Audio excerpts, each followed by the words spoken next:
Hi friends. కొంతమందిని చూస్తే ఎప్పుడు నవ్వుతూనే ఉంటారు. వీరి పక్కన ఉంటే మనం కూడా ఎప్పుడు కూడా హ్యాపీగా పాజిటివ్ వైపుతో ఉంటాము.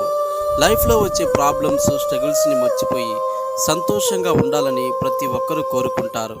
ఇలాంటి వారిని వేళ్ల మీద లెక్క పెట్టవచ్చు. చాలామంది బాధలను మరిచి ప్రజెంట్లో బతకలేకపోతున్నారు. నిజానికి ఇది అంత ఈజీ కూడా కాదు. కానీ కొన్నిసార్లు తమ ఆనందాన్ని పాడు చేయకుండా జీవితంలో హ్యాపీగా ఉండాలనుకుంటారు. దీనికోసం మనము ఏమి చేయొచ్చో మనము తెలుసుకుందాం. మొట్టమొదటిగా మన లోపాల గురించి మనము తెలుసుకోవాలి.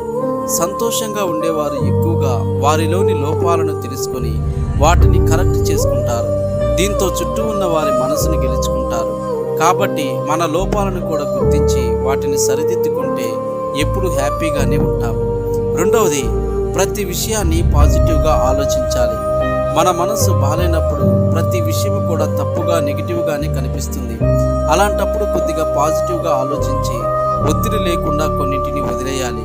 అలాంటి సమస్యలు వచ్చినప్పుడు ఎక్కువగా స్ట్రెస్ ఫీల్ అవ్వద్దు. మూడవది, తప్పులు ఒప్పుకోవడం. తెలుసో తెలియకో కొంతమంది తప్పులు చేస్తుంటారు. వాటిని మీరు సరిదిద్దుకోవాలి. ఎవరి విషయంలోనైనా తప్పు చేసినట్టుగా అనిపిస్తే వెళ్ళి క్షమాపణలు అడగండి. దానివల్ల మానసిక ప్రశాంతత ఉంటుంది, ఆనందంగా ఉంటారు. ఐదవది, అందరికీ దూరంగా ఉండవద్దు. అందరికీ దూరంగా ఏ సంబంధం లేకుండా ఉండాలనుకోవడం కూడా తప్పే. మీ చుట్టూ ఉన్న వారితో టచ్లో ఉండాలి. మీకు దగ్గరగా ఉన్నవారికి ఎప్పుడు కూడా దగ్గరగానే ఉండి మీ విషయాలన్నిటినీ వారితో షేర్ చేసుకోండి.